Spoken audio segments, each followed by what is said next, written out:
Samedi 18 décembre, bonjour et bienvenue dans le 13h. Le Premier ministre Patrick Joromachi était hier dans les locaux de l'ENA, ici même à Cocody, pour la cérémonie de baptême de 2 promotions. Une cérémonie également marquée par la décoration de quelques personnalités de l'administration publique. Le reportage de Grace Kando à suivre au tout début de ce journal. En Côte d'Ivoire, le secteur de l'enseignement technique, de la formation professionnelle et d'apprentissage envisage de jouer un rôle plus important dans l'insertion professionnelle des jeunes, d'où la mise en route d'un vaste programme de réhabilitation et d'équipement qui a été entrepris par le gouvernement dans ces écoles spécialisées. Dans le cadre du sommet Turquie-Afrique, 4 ministres ivoiriens ont effectué le voyage de la Turquie pour nouer des partenariats d'affaires avec leurs homologues turcs. Ce sont la ministre d'État, ministre des Affaires étrangères Candia Camara, les ministres de la Santé, de l'Éducation nationale et de l'Agriculture. L'ENA. L'École nationale d'administration a abrité hier une double cérémonie de baptême de ses 54e et 55e promotions, des promotions qui portent le nom de Patrick Hachi. Le Premier ministre était présent à la cérémonie. Il a exhorté ses filleuls à davantage cultiver l'amour du travail. C'était au micro RTI 1 de Grace Kando. Promotion, Patrick Jérôme Hachi. Avoir pour devise loyauté, travail, excellence. Et nous sollicitons le haut parrainage de Monsieur le Premier ministre, chef du gouvernement de la République de Côte d'Ivoire. Nous sommes heureux de vous accorder notre parrainage. Ce cérémonial marque la sortie officielle des 54 et 55e promotions des élèves fonctionnaires de l'École nationale d'administration ENA, baptisée du nom du Premier ministre Patrick Hachi. Les 2 promotions sont plus de 700, dont 20 auditeurs libres en provenance du Niger, de la Centrafrique et de Djibouti, formés sur des thématiques de la gouvernance administrative moderne. Nous sommes à l'ère de la façon des échanges qui commande que les opérations de première ligne se fassent avec célérité pour ne pas que les suressaris prennent un envol. Comment faire pour que les procédures soient respectées, soient faites correctement sans étouffer le contribuable? Nous allons travailler dans ce sens. La sortie de ces 2 promotions s'inscrit dans le cadre des journées de la fonction publique. Les leçons apprises au cours de ces journées révèlent que l'administration ivoirienne comprend de très nombreux agents vertueux et de grande qualité qu'il convient d'encourager. Et que la modernisation de l'administration, socle de notre mission, doit se nourrir d'agents publics, professionnels et compétents, capables de porter avec succès le changement. Des agents compétents, l'administration publique en regorge. 11 personnalités ont vu leur travail reconnu. 9 ont été faits commandeurs, 4 officiers et 2 chevaliers, tous distingués dans l'ordre du mérite de la fonction publique. Reconnaître le mérite des agents, reconnaître le mérite de ceux qui ont en charge d'animer toutes les structures de la fonction publique, de les motiver, de les galvaniser au travail, cela ne peut avoir qu'un bénéfice sur le travail. Et nous vous disons merci d'avoir reconnu cela aujourd'hui. Parrain des 2 promotions, le Premier ministre Patrick Hachi exhorte ses filleuls à la culture du travail bien fait. Chers filleuls des 54e et 55e classes de l'ENA, c'est à vous qu'il reviendra donc bientôt, dans la droite ligne de vos devanciers, d'accélérer le processus de transformation de notre administration publique et d'y faire émerger les mêmes valeurs que celles que vous avez choisi de graver au frontispice de vos promotions. Vous êtes les femmes et les hommes appelés par votre vocation et vos capacités à exercer la fonction la plus importante et la plus noble qui soit dans l'ordre temporel, le service de l'État et de la nation. Soyez-en fiers, soyez-en dignes. Passation de flambeau entre les 2 promotions sortantes et la 56e promotion. Un défilé exécuté par 3 détachements de l'armée de terre ont constitué, entre autres, le menu de cette cérémonie. 4 membres du gouvernement ivoirien sont en ce moment à Istanbul, en Turquie. Ils y sont dans le cadre du sommet Turquie-Afrique, mais surtout pour nouer des partenariats d'affaires avec leurs homologues turcs. La délégation est conduite par la ministre des Affaires étrangères, la ministre d'État Kandia Camara et l'envoyé spécial à Istanbul pour RTI1, c'est Michel Digré. Les 4 ministres ivoiriens à Istanbul intensifient l'offensive diplomatique au second jour du sommet Turquie-Afrique. La ministre Maria Toukone a porté la voix de la Côte d'Ivoire au cours de la réunion ministérielle sur l'éducation. Après quoi, elle a eu une séance de travail avec son homologue turc. Nous avons parlé de la question de la sécurisation des examens. Nous avons parlé de la qualité de la formation et le renforcement des capacités des enseignants. Nous avons parlé également de la qualité de la formation de nos élèves. Avec le ministre, nous avons convenu de continuer ces échanges, de faire en sorte que nos collaborateurs puissent se parler pour construire un partenariat gagnant-gagnant. Dans la salle d'à côté, c'est le ministre Pierre Demba qui a partagé l'expérience de la Côte d'Ivoire sur la riposte sanitaire contre la Covid-19. Je pense que la Côte d'Ivoire a su tirer son épingle du jeu. Nous voyons que à travers ce que nous avons fait, nous avons donc les meilleurs taux de vaccination dans la plupart des pays qui sont partenaires de la Turquie qui sont arrivés. Les taux de létalité et de positivité sont également très faibles.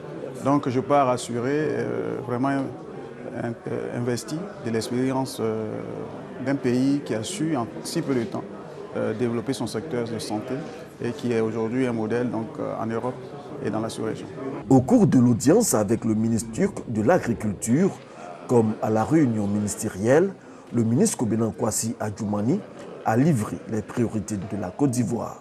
Nous avons parlé des potentialités agricoles de notre pays qui aujourd'hui ont besoin d'être fructifiées et donc la Turquie s'engage à nous accompagner dans le domaine de la transformation de nos produits et le ministre également nous a donné l'information que des équipes viendraient en Côte d'Ivoire pour voir notre niveau de mécanisation de notre agriculture parce qu'en la matière, la Turquie est très en avance. Le dernier tableau de cette offensive diplomatique s'est joué dans la salle des plénières où les ministres des Affaires étrangères des pays présents à ce sommet ont planché sur plusieurs thématiques.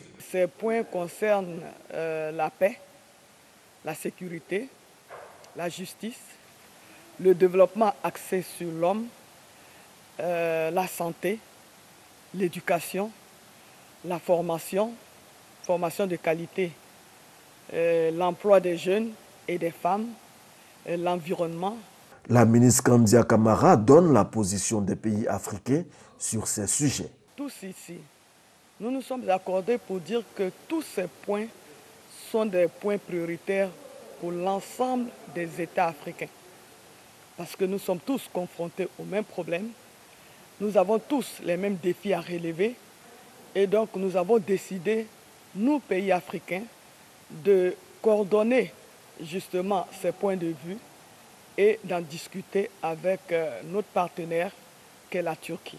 En marge de ces travaux, Kandia Camara a multiplié les échanges avec ses homologues et a accordé des interviews à la presse internationale pour vendre les potentialités économiques de la Côte d'Ivoire. Un reportage de Michel Digré depuis Istanbul, en Turquie. Et on revient en Côte d'Ivoire. Ici, on dénombre plusieurs centaines de structures d'enseignement technique, de formation professionnelle et d'apprentissage. Un secteur qui envisage jouer un rôle plus important dans l'insertion professionnelle des jeunes. C'est dans ce sens qu'un vaste programme de réhabilitation et d'équipement a été entrepris par le gouvernement dans ces écoles spécialisées. Nous vous proposons en cette mi-journée un gros plan sur ce programme et c'est Salima Toudia qui s'en charge. C'est une routine pour Francesca.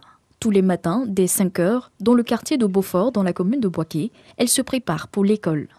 Soutenue par son père, elle est aptée pour la finance, comptabilité et gestion au Centre de bureautique, de communication et de gestion, CBCG de Boaké. L'enseignement technique a été son choix après l'obtention d'un bac D. J'ai choisi le CBCG parce qu'il y a beaucoup de débouchés, notamment dans d'autres universités. Lorsqu'on a le BTS, on peut continuer à avoir des bourses dans d'autres pays, la France, aux États-Unis. Un choix qu'a également opéré Yeboah, entré par voie de concours au CBCG. Il combine ses cours en gestion commerciale dans le centre et ceux de master en droit des affaires à l'université Alassane Ouattara de Bouaké. Quand on parle de formation technique, on a une ouverture sur le marché de l'emploi. Donc, c'est dire que toutes les formations au sein du CBCG nous permettent en quelque sorte d'appréhender le volet professionnel. Son modèle d'inspiration, l'homme d'affaires Stanislas Cézé. Et pour y arriver, il mise sur l'excellence prônée dans son établissement. L'année dernière, l'effectif tournait autour de 923 apprenants. Cette année, nous sommes à cette période à plus de 1000.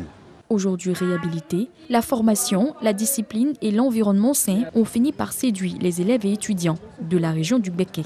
Ce n'est pas juste de dire que quand un élève vient à l'enseignement technique, la formation professionnelle, c'est parce qu'il a échoué de l'autre côté. Non, ce n'est pas vrai. Au niveau des techniciens, ceux-là même qui par la main, par leur dextérité, doivent construire le pays, on n'en forme pas beaucoup et on vise à former beaucoup d'ingénieurs. Si vous prenez la pyramide des emplois en entreprise, là, en haut, c'est une seule personne, c'est le DG.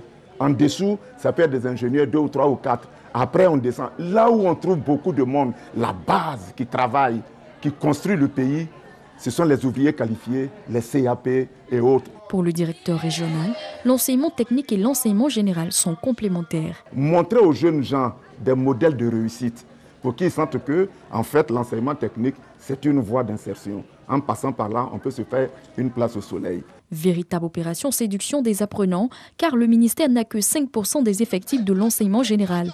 Il faudra donc accroître le chiffre de 20% d'ici 2020. Structure rénovée à Abidjan, tout comme à l'intérieur du pays, programme adapté à des formateurs eux-mêmes formés. L'affaire est en marche. En termes de statistiques, on nous parle d'une population qui va de 4 à 6 millions de personnes qui sont en quête d'insertion professionnelle. Le rôle du ministère dans ce cadre-là, c'est d'apporter une formation qualifiante de courte durée à visée d'insertion professionnelle. Repenser, révaloriser l'enseignement technique, c'est la mission de celui qui a aussi façonné les écoles d'excellence comme l'INPHB de Yamoussoukro. Nous l'avons rencontré à son bureau pour comprendre la politique du gouvernement. La stratégie de conquête du ministre Kofi Nguessan est bien tracée. Primo, les apprenants issus de son secteur d'enseignement doivent pouvoir trouver du travail et donc ne plus alimenter le stock des personnes en quête d'emploi. Nous aurons à avoir un programme de formation de formateurs, à mettre les enseignants en confiance. Et puis, cela ne peut pas se faire sans les partenaires. Nous sommes en train de rechercher pour tous les lycées professionnels et lycées techniques des partenaires nationaux et des partenaires internationaux. Qu'est-ce que ça dit? Un jeune qui va rentrer dans notre dispositif et qui va avoir un diplôme, quelle mobilité pourrons-nous lui proposer? S'il a un CAP, est-ce qu'il a le secteur privé qui va l'employer? Mais est-ce que s'il est bon et qui veut continuer sa formation à l'étranger, est-ce que nous avons une structure partenaire qui va l'accepter? Secondo, l'école de la deuxième chance viendra former les jeunes diplômés, déscolarisés et non scolarisés au métier. Je crois que c'est comment transformer certains diplômés sans emploi en entrepreneurs de haut niveau. Je crois qu'ici aussi, il va y avoir des cours d'entrepreneuriat. Comment constituer son entreprise, comment créer. Donc ici, dans ce secteur, on aura besoin de créativité, d'innovation pour que les jeunes puissent être attirés. Mais je pense que si nous réussissons ici, on va sortir pas mal de jeunes de l'oisiveté et donner plus d'espérance comme le souhaite le président de la République. Élever le taux d'employabilité reste le dénominateur commun de cette stratégie de conquête, avec des offres à proposer à des jeunes nantis de compétences et le goût d'entreprendre. L'espoir est permis. Enseignement technique, formation professionnelle et apprentissage. Mission Reconquête, un grand reportage de Salima Toudia du service Société de la rédaction avec l'appui technique de Célestin Frodo. Eux sont au nombre de 63 et constituent la 4e promotion de la chaire UNESCO aux femmes et pouvoir de décision. Après plusieurs mois de formation, ils sont experts en ingénierie du genre et viennent de recevoir leur diplôme. C'était lors d'une cérémonie de graduation haut en couleur qui consistait à les présenter aux décideurs nationaux et internationaux. Retour sur cette cérémonie avec Clarisse Kanyala et Didier Nguessan. Hier encore, ils étaient de simples auditeurs. Aujourd'hui, ils sont des experts en ingénierie du genre.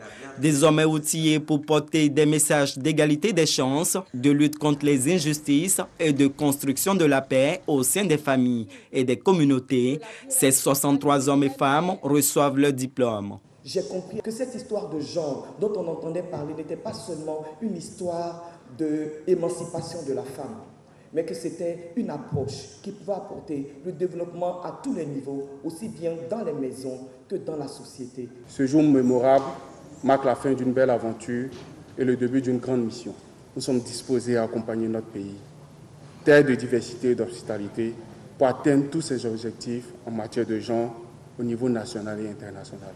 La 4e promotion des experts en ingénierie du genre a été formée durant 9 mois par la chaire UNESCO aux femmes et pouvoir de décision. Avec une force enseignants hautement qualifiés et rompus aux arcanes du métier, avec des méthodes de travail exceptionnelles et une dynamique fortement orientée vers les résultats, nous avons réussi à créer une adéquation entre la formation et les besoins des attentes des populations.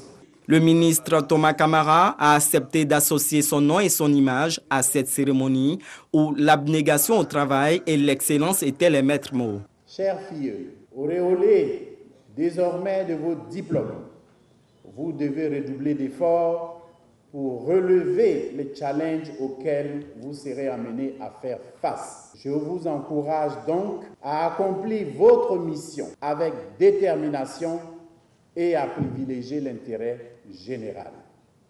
La chaire UNESCO aux femmes et pouvoir de décision pilote également le programme africain de valorisation des compétences féminines, élu meilleur programme africain en 2018 par le PNUD. C'est décidément un cauchemar sans fin et il se poursuit. Le coronavirus continue de tuer, le maudit virus continue d'affecter nos vies.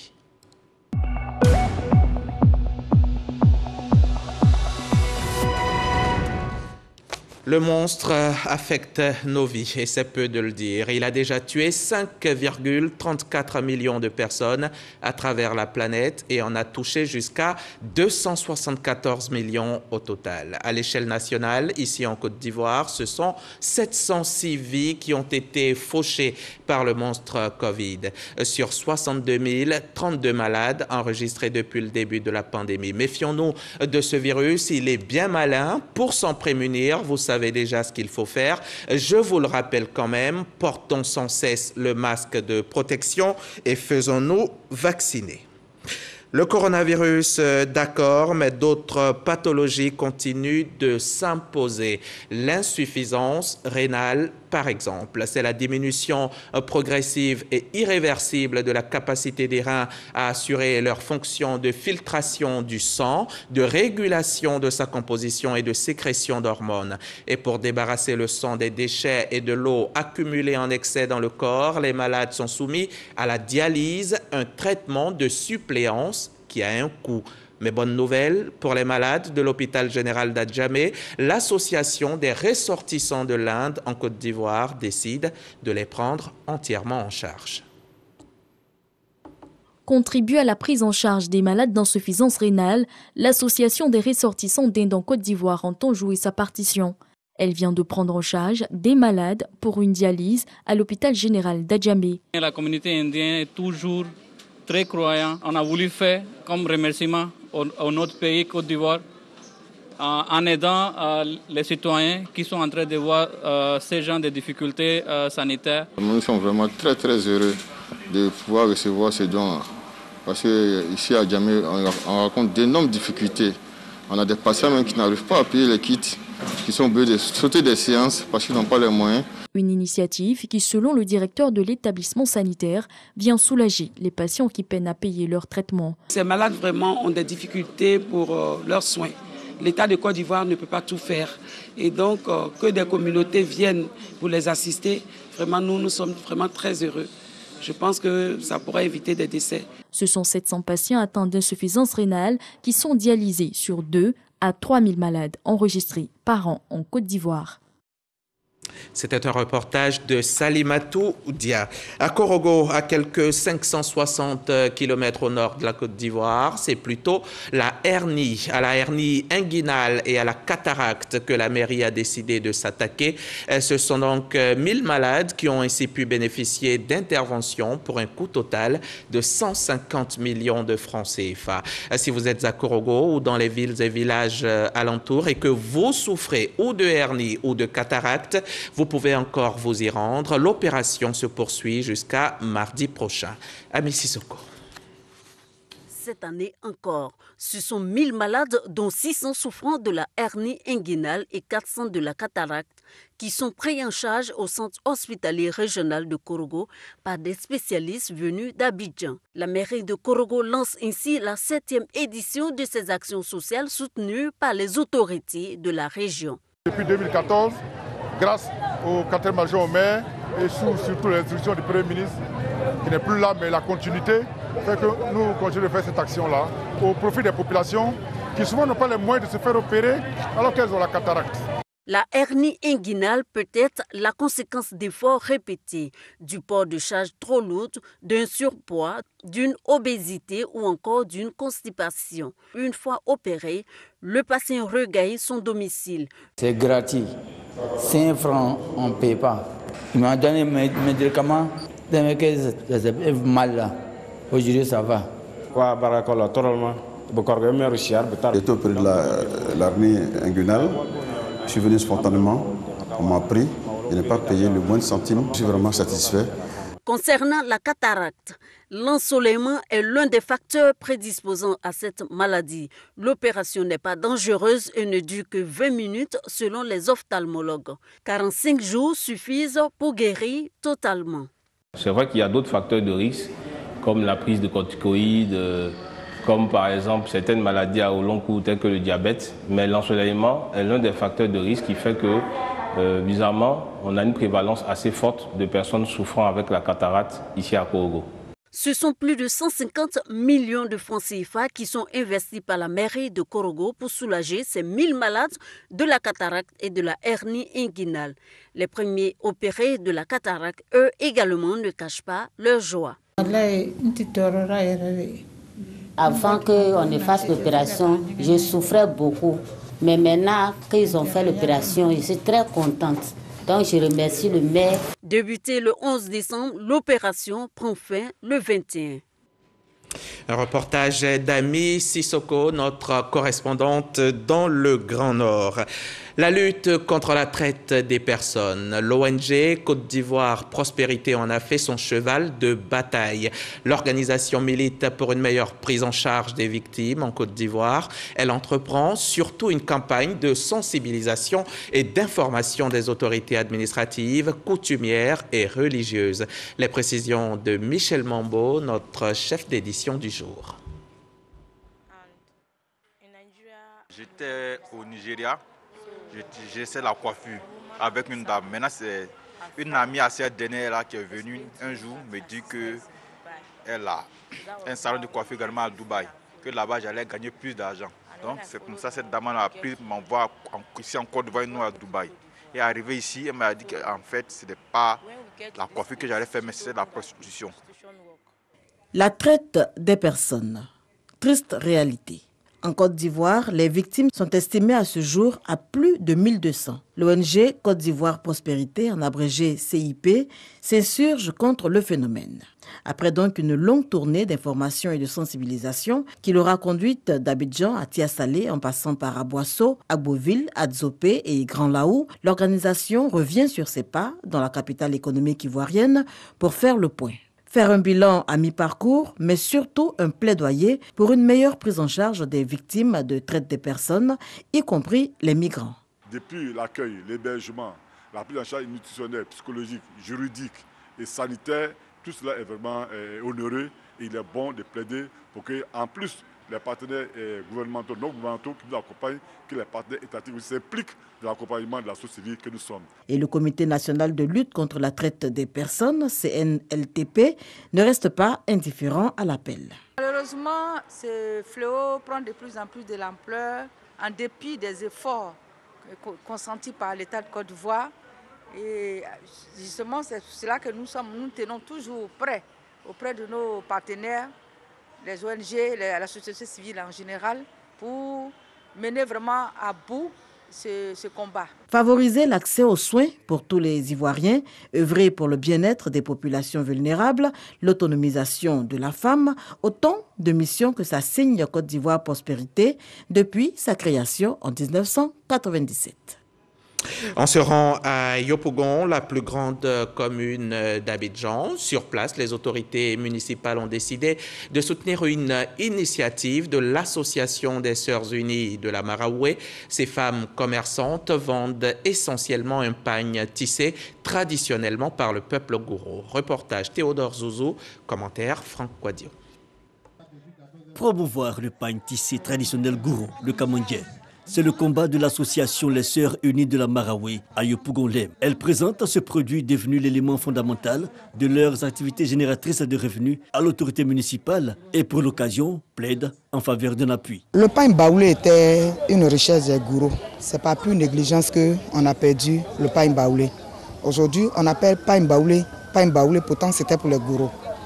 Et c'est cette richesse-là que je ne veux pas qu'on perde. C'est pourquoi je veux valoriser ce pain, qui est le pain kamanché. J'ai besoin d'aide pour que je puisse aller de l'avant avec cette culture qui est notre richesse. Conformément à la tradition, l'hôte Issoufou Koulibaly, représentant le maire Kafana Koné, est habillé en kamandje par la chefferie gourou du quartier. Les qualités et mérites de ce pagne sont présentés pour l'occasion. Il est évident qu'étant réunis, cela va nous faciliter la tâche dans l'aide qu'on pourra leur apporter pour l'autonomisation. Elles ont demandé dans leur intervention qu'on puisse leur trouver un espace, des boutiques où elles puissent vendre en toute quiétude et dans de bonnes conditions le pain kamaché. Le ministre Kafana a fait construire un centre artisanal destiné à ce genre de produits, tels que nos produits locaux. Donc il est évident que lorsqu'on va définir les conditions d'accès à ce centre artisanal, qu'on fera un clin d'œil aux femmes gourous qui sont réunies autour de Mme Zanlou pour valoriser le pain kamaché. Les Sœurs Unies de la Maraoué sont un groupement de 55 revendeuses de ce pagne qui équivaut à 20 peu selon la coutume gourou, peuple du centre-ouest de la Côte d'Ivoire. Cette association est créée depuis 2020 pour conduire ces femmes qui entreprennent en faveur de la pleine autonomisation. Passons maintenant à l'énergie verte pour les citoyens d'Afrique. C'est un concept, un projet que développe l'Allemagne dans plusieurs pays d'Afrique subsaharienne, dont la Côte d'Ivoire. C'est dans ce cadre que des gestionnaires de centres de services agricoles ont été formés récemment pour une meilleure disponibilité des équipements dans les zones rurales qui ne bénéficient pas de l'électricité. Reportage Kader Sogodogo, RTI Bourquet. Le projet Énergie verte pour les citoyens d'Afrique, initiative du ministère allemand de la coopération au profit de 9 pays subsahariens, dont la Côte d'Ivoire amorce un nouveau cap. Celui de la formation des personnes ressources qui auront pour mission, en tant que gestionnaires de centres de services agricoles, CSA, de garantir la disponibilité de l'équipement pour un accès facile des populations des zones rurales. Nous avons pour mission de travailler à la promotion des équipements solaires à usage positif. Et donc nous avons vu que le solaire n'est pas une bonne place en Côte d'Ivoire. Et du coup, quand nous sommes rapprochés vers les entreprises qui vendent ces équipements, la plupart sont basés à Abidjan. Et pendant que les étagères finaux sont basés dans les villages. Donc on s'est dit qu'il fallait former des gens qui soient des relais. La formation de Yamoussoukro est pour le GIZ et ses gestionnaires une étape nouvelle dans la mise en œuvre du projet Énergie verte. Cette formation, c'est un début de collaboration. Nous, on a encore quasiment 2 ans de projet, donc on compte vraiment vous compter comme nos partenaires, aux prémices des étapes qui vont arriver après, notamment le temps que vous avez passé pour réfléchir à la manière dont vous souhaitez vous mettre en réseau. Là encore, on est là pour vous accompagner. Nous avons appris comment il faut utiliser une pompe à émerger. Nous avons aussi appris comment il faut utiliser un réfrigérateur solaire. Nous avons appris pas mal de choses. Le projet Énergie verte pour les citoyens d'Afrique se fixe comme objectif l'acquisition pour les ménages en zone rurale de systèmes d'énergie renouvelable sous forme photovoltaïque pour la fourniture d'électricité. Nous sommes le 18 décembre et c'est ce soir qu'on connaîtra les meilleurs journalistes de Côte d'Ivoire dans le cadre de la 23e édition des Ebonies. En attendant, la journée a été sportive, une journée donc pour célébrer l'excellence et le mérite initiée par l'UNJCI, l'Union nationale des journalistes de Côte d'Ivoire. Jean-Marc Djadji faisait partie des centaines de journalistes présents à Yamoussoukro pour l'événement.